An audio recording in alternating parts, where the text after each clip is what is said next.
Un saludo cordial para todos los espectadores en este video. Mi nombre es Mariani González Disla y yo le estaré presentando el tema aprovechar el control de los estímulos existentes, las reglas y los objetivos.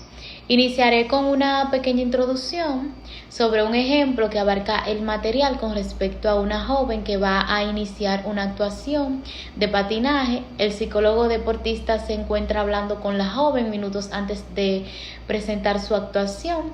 Ella muestra nerviosismo, tiene pensamiento de que si se cae en la pista, si no lo hace bien, expresando así su preocupación. Una solución alternativa en esta situación es presentar estímulos que, debido a la historia previa de condicionamiento de la patinadora, ya controlen la conducta deseada. En este caso, el psicólogo puede animar a la patinadora a realizar una técnica de relajación. Podría pedirle que se repita a sí misma frases que favorezcan sus sentimientos de confianza, tales como he caído bien en todos los saltos de los entrenamientos, puedo hacerlo así ahora, me divertiré y actuaré para los jueces, entre otras frases motivadoras. Ahora vamos a conocer lo que son las reglas. Las reglas es una descripción oral o escrita de una contingencia de reforzamiento de 3 términos: antecedente, conducta y consecuencia. Cuando éramos pequeños, las reglas no tenían ningún significado para nosotros, pero al crecer, sin embargo, aprendimos que seguir las reglas solía llevar a obtener recompensas. Un ejemplo de esto es: si terminas tu tarea, te compraré un McDonald's.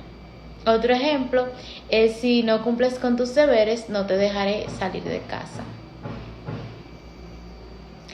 De aquí que las reglas puedan funcionar como estímulos discriminativos, es decir, claves que indican que emitir una conducta especificada por la regla llevará al reforzador especificado, o que no seguir la regla conllevará a un castigo.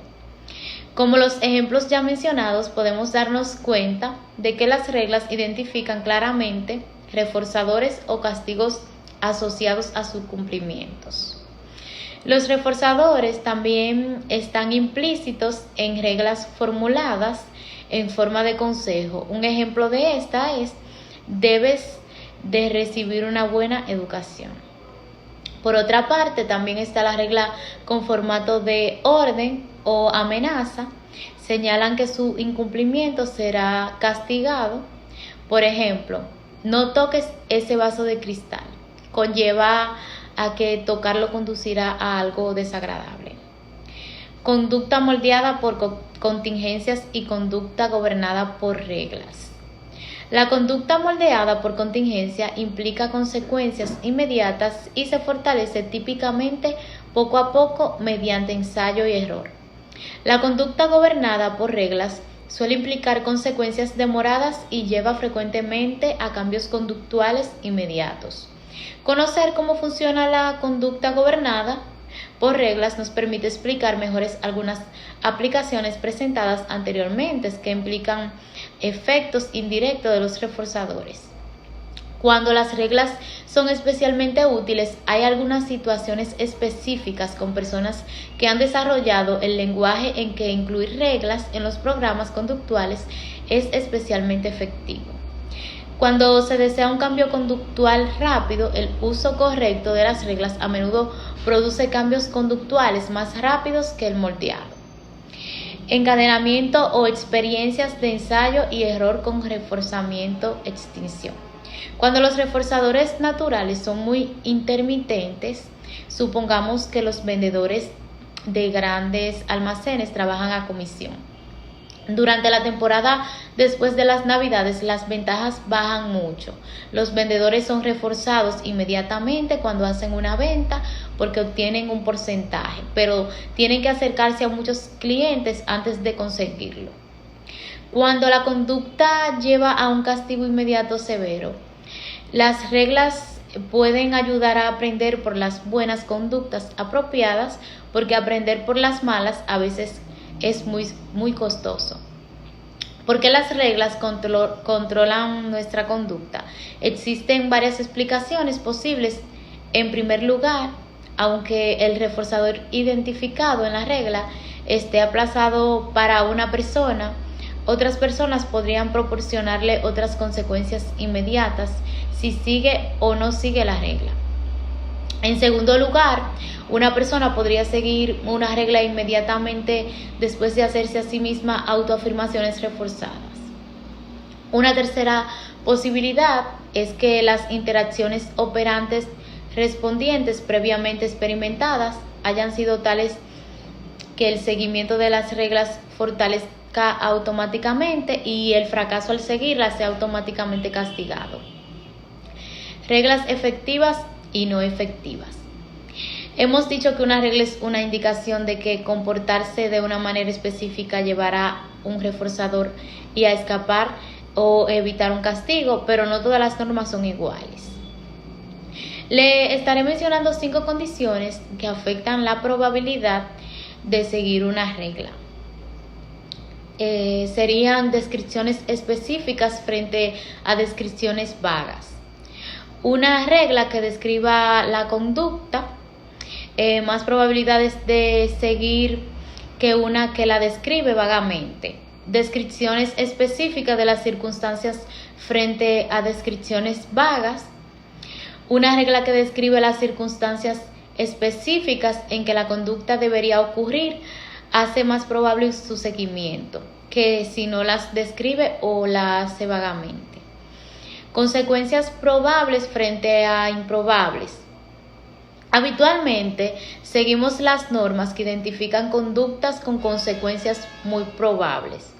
Aun cuando tarden un porcentaje de igual forma, las reglas serán menos efectivas si describe resultado con baja probabilidad, incluso cuando estas consecuencias, en caso de que ocurrieran, fueran inmediatas.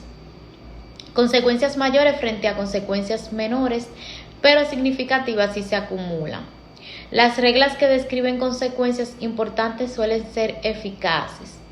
Otra razón por la que estas reglas no son efectivas es que las consecuencias que apoyan un único cumplimiento de las mismas son tan pequeñas que no se notan y solo son significativas cuando se acumulan. Plazos límites o ausencia de plazos.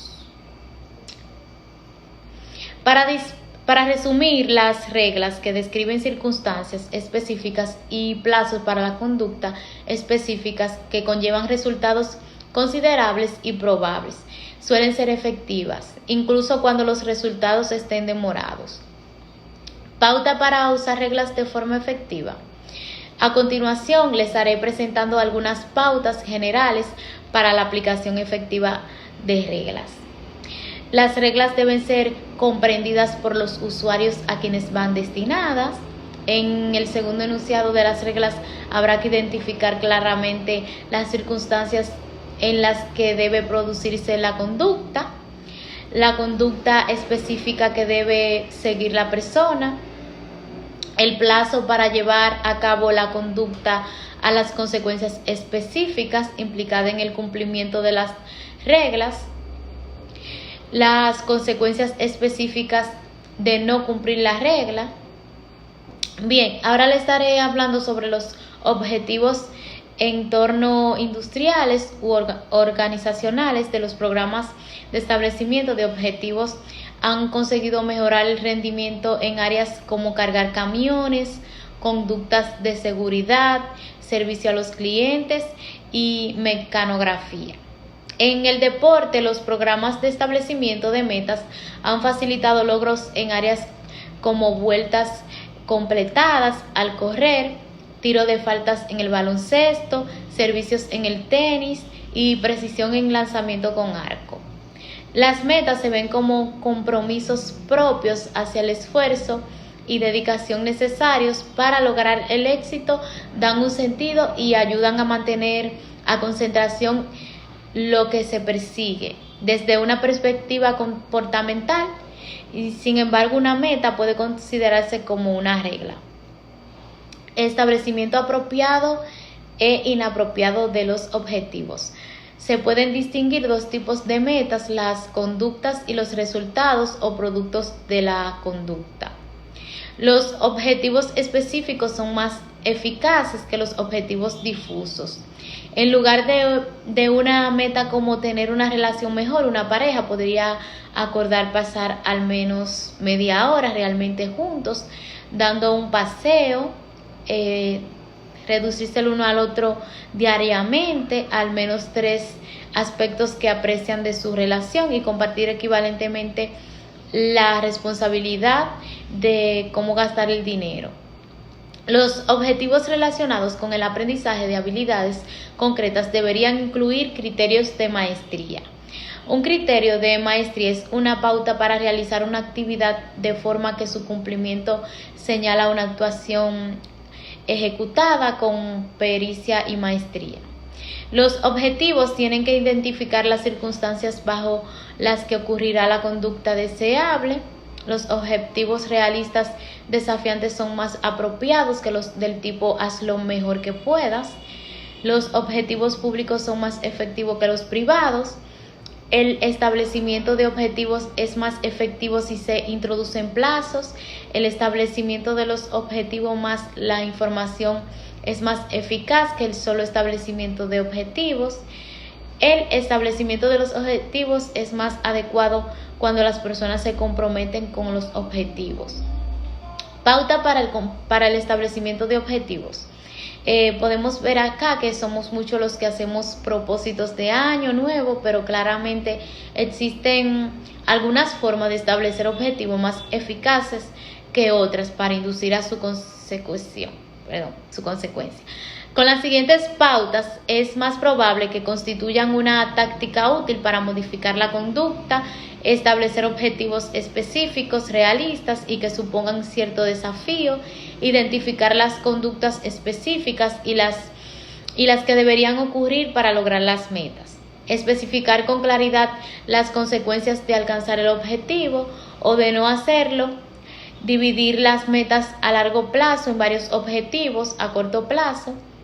Si el objetivo es complejo, diseñar un plan de acción para conseguirlo, establecer plazos límites para el logro de la meta, asegurarse de que las personas implicadas están comprometidas con el objetivo, animar a los aprendices a compartir sus objetivos con personas queridas que le apoyen, diseñar un sistema para hacer un seguimiento del progreso hacia el objetivo, proporcionar información positiva a medida que se logran un acercamiento a la meta. Hasta aquí mi parte, es cuanto, espero que puedan entender mi tema. Saludos, mi nombre es Marisa Martínez, matrícula es 1318469. El capítulo que me ha tocado exponer es el capítulo 19 del análisis de la conducta, que cuenta con 9 temas. El primero es visión tradicional de la motivación, el segundo una visión conductual de la motivación y el tercero operaciones de motivación y condicionada de la condicional. Y la cuarta, operaciones de establecimiento de motivación condicionada y estímulo discriminativo. El quinto, una operaciones de la abulación de la motivación y estímulo de delta, excepto algunas aplicaciones de las operaciones de la motivación. El séptimo, cómo motivar el uso del cinturón de seguridad entre conductores mayores. El octavo es cómo reducir la conducta autolesiva manteniendo mediante atención. Y la novena, operaciones de motivación y modificación de la conducta.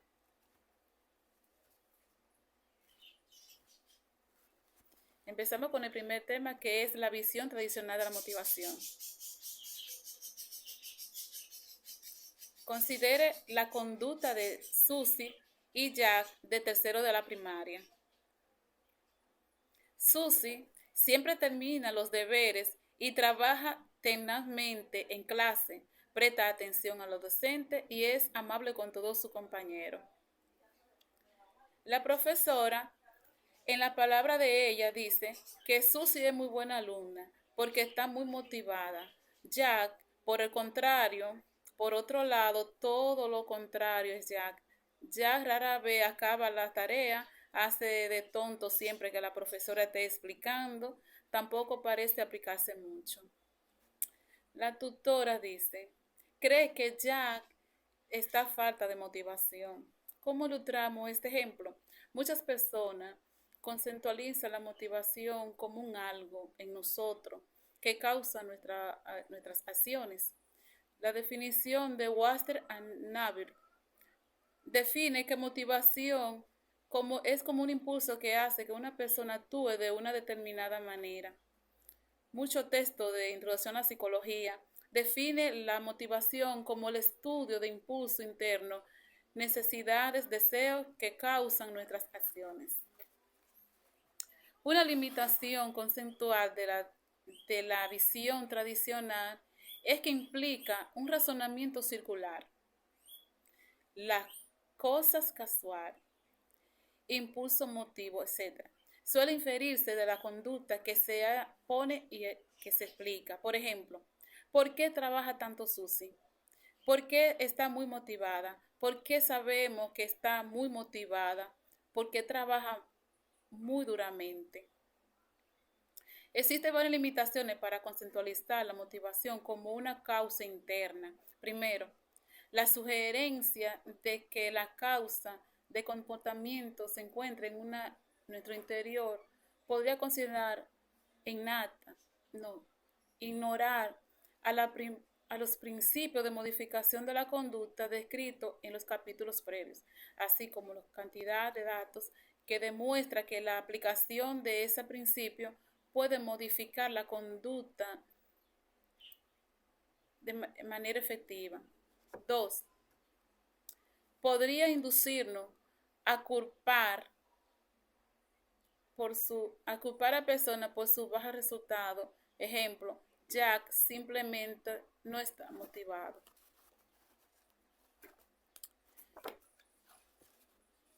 En lugar de intentar ayudarle a mejorar su rendimiento. Tercero, podría llevarnos a culpabilizarnos por fallar en emitir determinada conducta. Por ejemplo, simplemente no puedo motivarme a dieta. En lugar de examinar estrategias potenciales de autoayuda para mejorar los logros.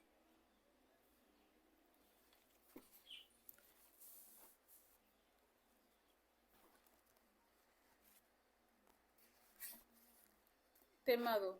Una visión conductual de la motivación. Una cosa es que una persona sepa emitir una conducta y otra es que quiera hacerlo.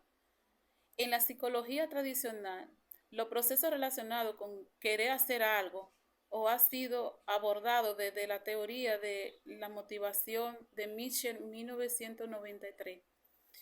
Los psicólogos conductuales definen una operación motivacional como un tipo de manipulación del entorno antecedente, especialmente las operaciones motivacionales que son eventos o operaciones que, primero, alteran la efectividad de la consecuencia como reforzador o castigo, un efecto de alteración de valor. Segundo, influyen en conducta que normalmente llevan a ese reforzador o castigo. Un efecto de alteración de la conducta. Lara Walk y Sineski, Michael Pollan, 2003, examinemos primeramente las operaciones motivacionales que implican reforzadores o un efecto de la motivación. Considere, por ejemplo, el reforzador condicionado, alimento, que constituye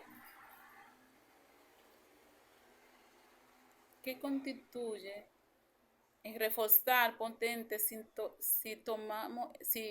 estamos en ayuna. Por tanto, la privación de saciedad de comer son operaciones motivacionales de derivación de los ejemplos existentes, dos tipos. Primero, operaciones de establecimiento de la motivación y operación de abominación de la motivación. Operación de establecimiento de la motivación. Aumenta el valor y la efectividad de una consecuencia como un reforzador, como sucede al privar de alimento al organismo y presentar la comida como un reforzador. Una operación de abolición de la motivación disminuye el valor y la aplicación de una consecuencia como reforzador y esta asaciada de alimento constituiría un ejemplo de ello si utilizamos comida como refuerzo.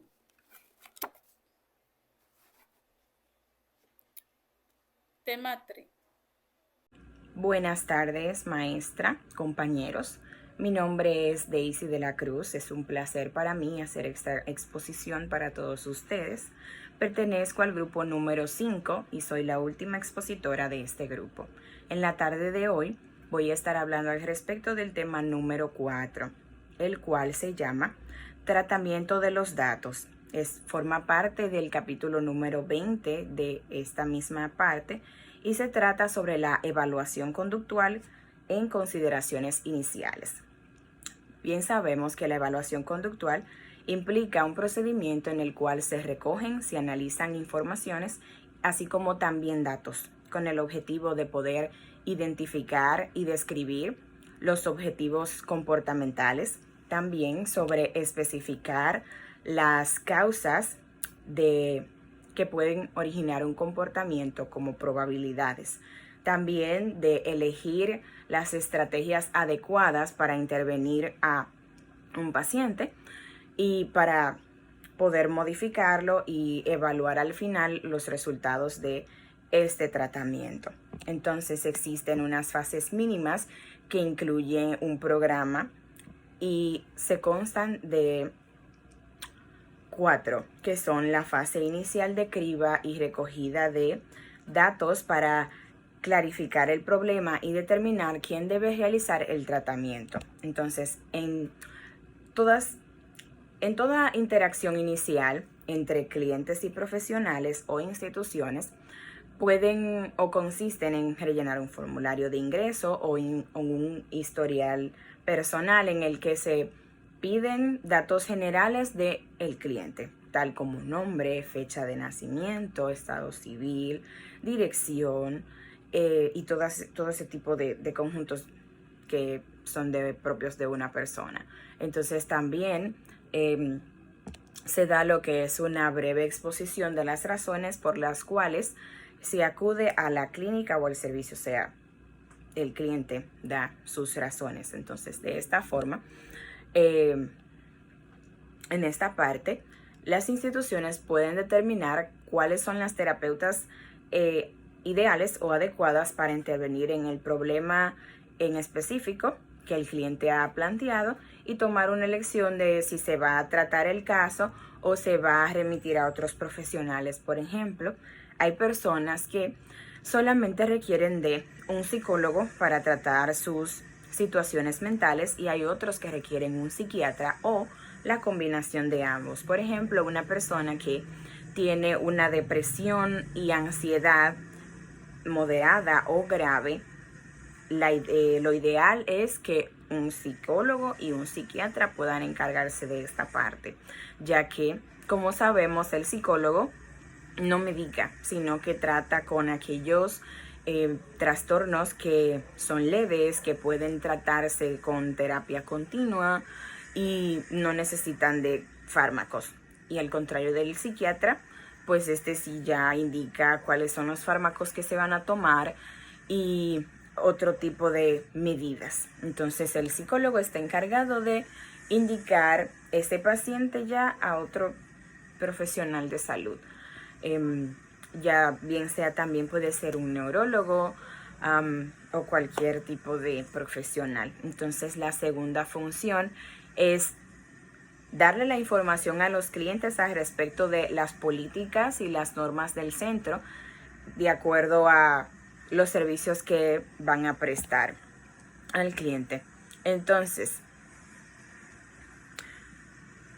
la tercera función se trata de que si hay una crisis que pone en peligro a las personas, como en caso de lo que se llama abuso infantil o riesgo de suicidio, que se da mucho ya en una etapa de depresión o de algún otro tipo de trastornos que requieran de una intervención inmediata. La cuarta función de esta fase se trata de recoger toda la información posible a partir de la entrevista del cliente, de las pruebas psicológicas y también de poder plantear un diagnóstico de acuerdo a las categorías normalizadas que se presentan en el libro o manual de trastornos psicológicos en el DSM-5, TR, trastornos de la Asociación Estadounidense de Psiquiatría.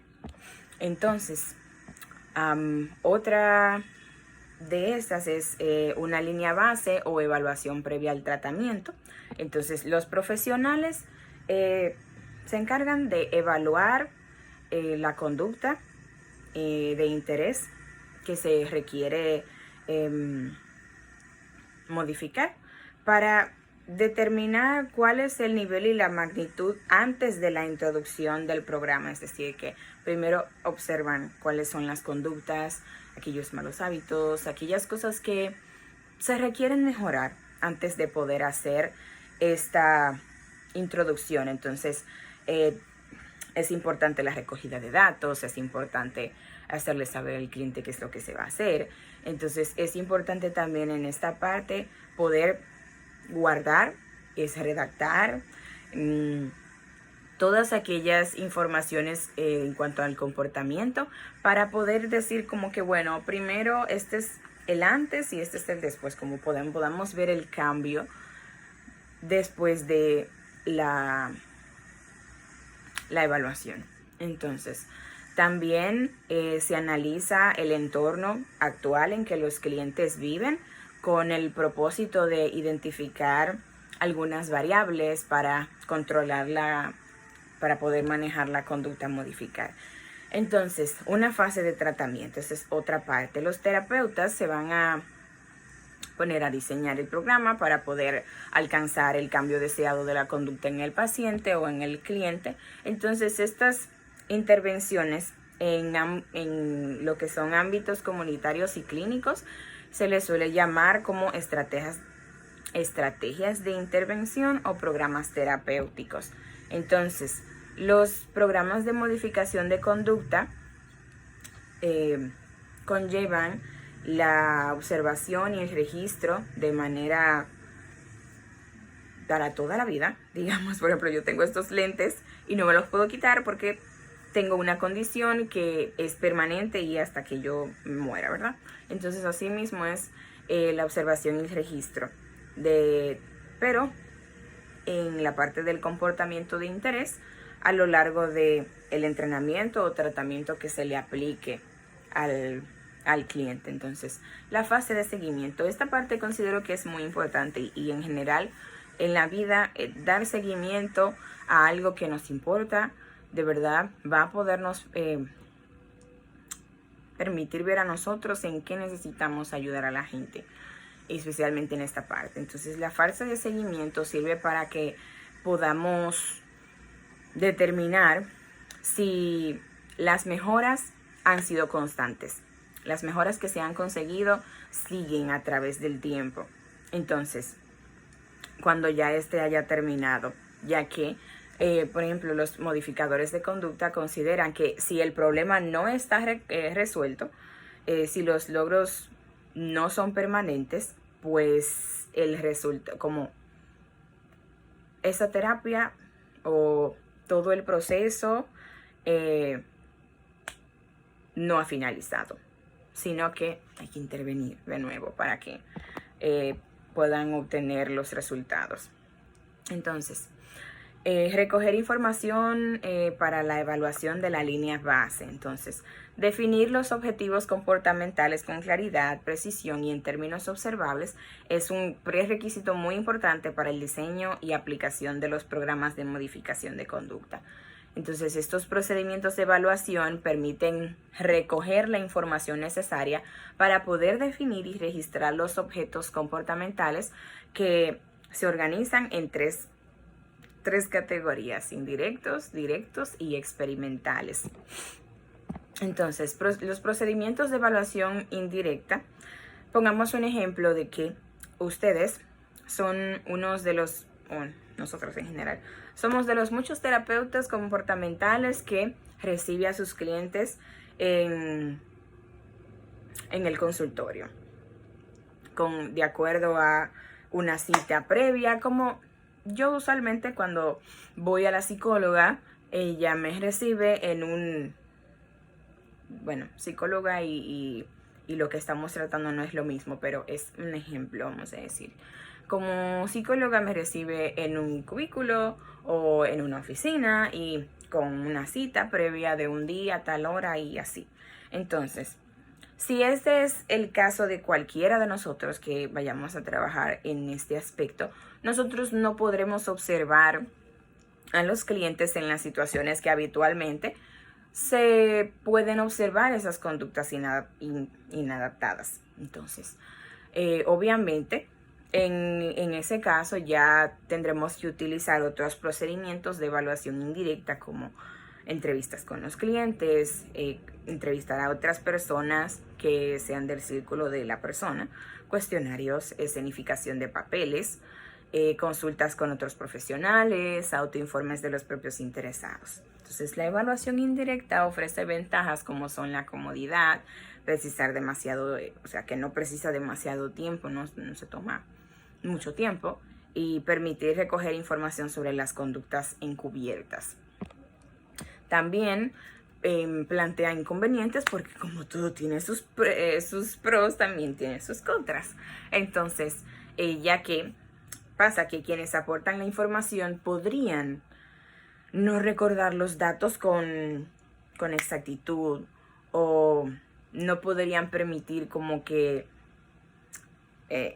sus respuestas sean influenciadas por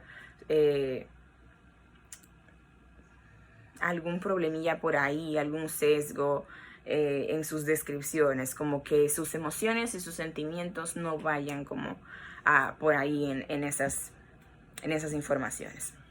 Entonces también están las entrevistas con los clientes y personas pertinentes.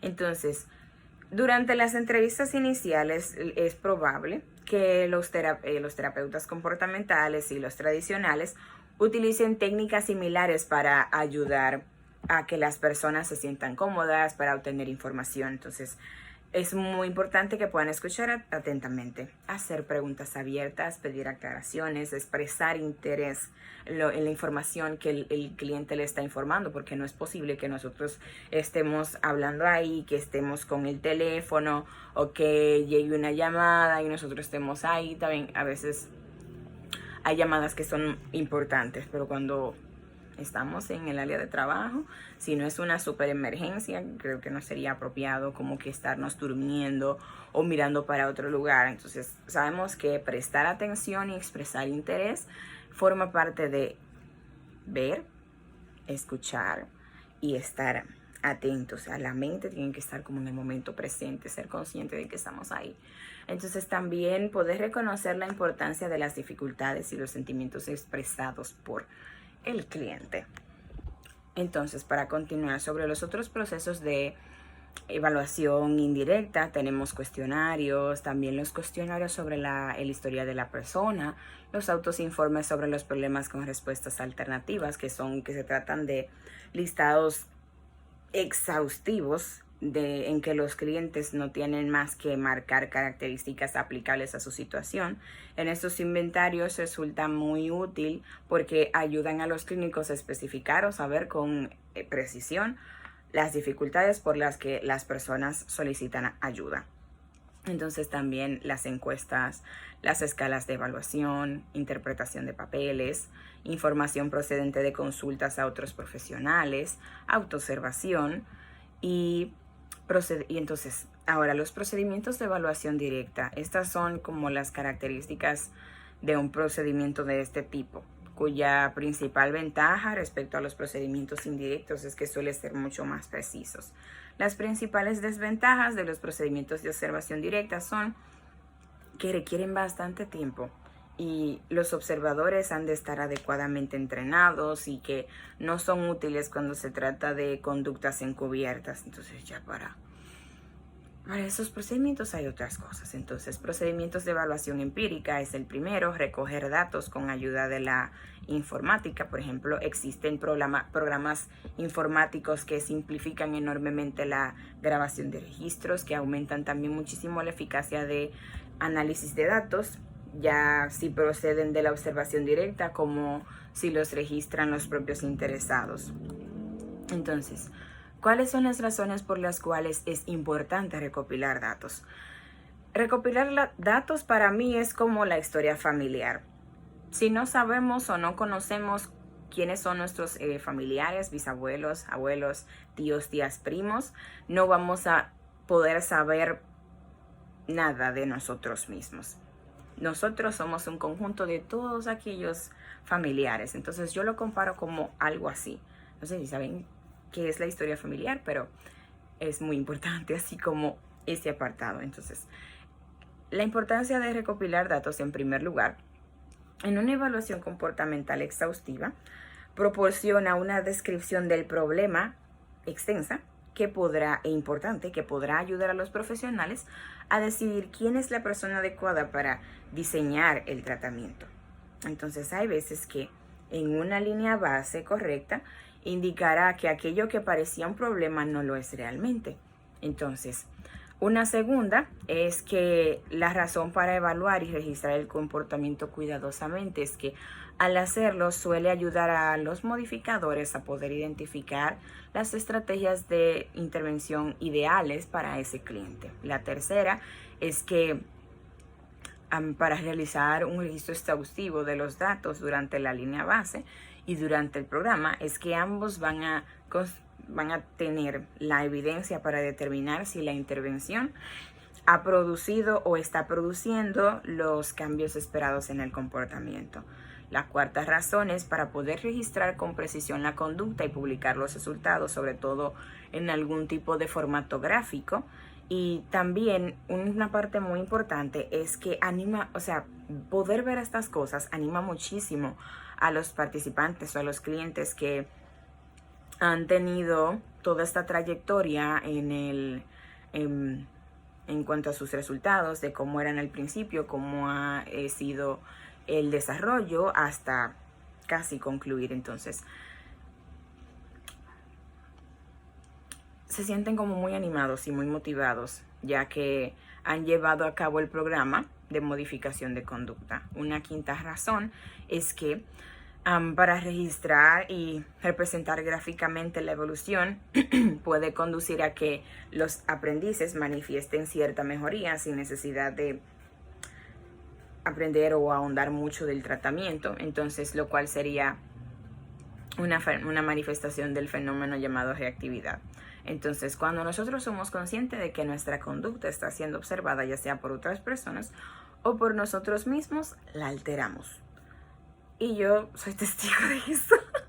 Yo recuerdo que cuando yo sé que no se trata de un ejemplo de este caso, pero nadie me está observando para analizarme, ni para evaluarme, ni nada de eso. Pero cuando yo tenía como algunos 6 años por ahí más o menos, yo escuché que estaban hablando cosas buenas sobre mí. Y yo estaba ahí a lo lejos y estaba jugando con cosas y yo me sentía hacerme como la más importante, como hacer cosas que no suelo hacer o no solía hacer en ese entonces. Y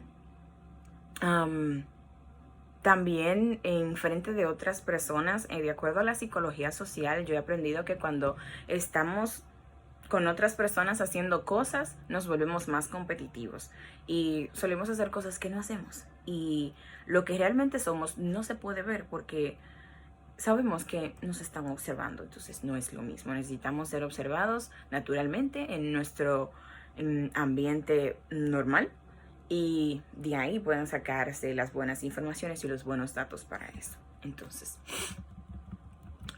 tenemos también como penúltimo tema la comparación de la evaluación comportamental con la evaluación tradicional. Uno de los objetivos principales de la evaluación psicodiagnóstica tradicional es poder identificar el tipo de trastorno mental que subyace al comportamiento alterado. La evaluación conductual empezó a surgir alrededor de las décadas de 1960 y 1970. Dos personas muy importantes, que son Barrios y Hartman, en 1986, expusieron las principales diferencias entre el abordaje tradicional y el comportamental de la evaluación en lo que respecta a los objetivos, supuestos y aplicaciones. Entonces tenemos que en el enfoque conductual, en supuestos básicos, las respuestas en un listado son una muestra del repertorio de conductas de la persona frente a diversos estímulos. A diferencia del enfoque tradicional, las respuestas en los cuestionarios se interpretan como variables de la persona, es decir, que como señales de rasgos psicológicos internos y que son duraderos. Pueden ver como la diferencia. Entonces, también en el objetivo de evaluación hay varias, pero voy a presentar unas pocas porque ya tenemos bastante tiempo. Entonces, en el objetivo de evaluación también difieren en que identifican excesos o déficits comportamentales. En el enfoque tradicional diagnostican o clasifican a las personas. En el enfoque conductual identifican las causas de las conductas problemáticas actuales. En el enfoque tradicional identifican rasgos psicológicos internos causantes potenciales del comportamiento. Entonces, en los métodos de evaluación tenemos que la preferencia por la observación directa de comportamientos específicos, y en la otra, por definición, no es posible la evaluación directa. También la evaluación indirecta de algunos aspectos concretos del comportamiento de interés en parte de la evaluación el enfoque conductual. Y en el enfoque tradicional dice que habitualmente las evaluaciones, la evaluación indirecta de factores psicológicos internos, estados subyacentes o rasgos sobre la base de realización de pruebas estandarizadas, y como último, la frecuencia de evaluación. En el enfoque conductual tienen preferencia por la evaluación continua antes, durante y después de la aplicación de las intervenciones, o sea que el seguimiento aquí está poderoso. Entonces, en el enfoque tradicional, habitualmente las evaluaciones se hacen evaluaciones pre y post tratamiento conforme a pruebas estandarizadas, o sea que el enfoque, ¿cómo se llama? Cielos. El interés por ir paulatinamente interesándose no es el mismo que en el enfoque conductual. Entonces, esta ha sido toda mi exposición hasta el momento. Muchas gracias por sintonizar con nosotras y escuchar y ver nuestra exposición. Esperamos que hayan podido aprender al respecto de cada uno de los temas, y hasta aquí nuestra exposición.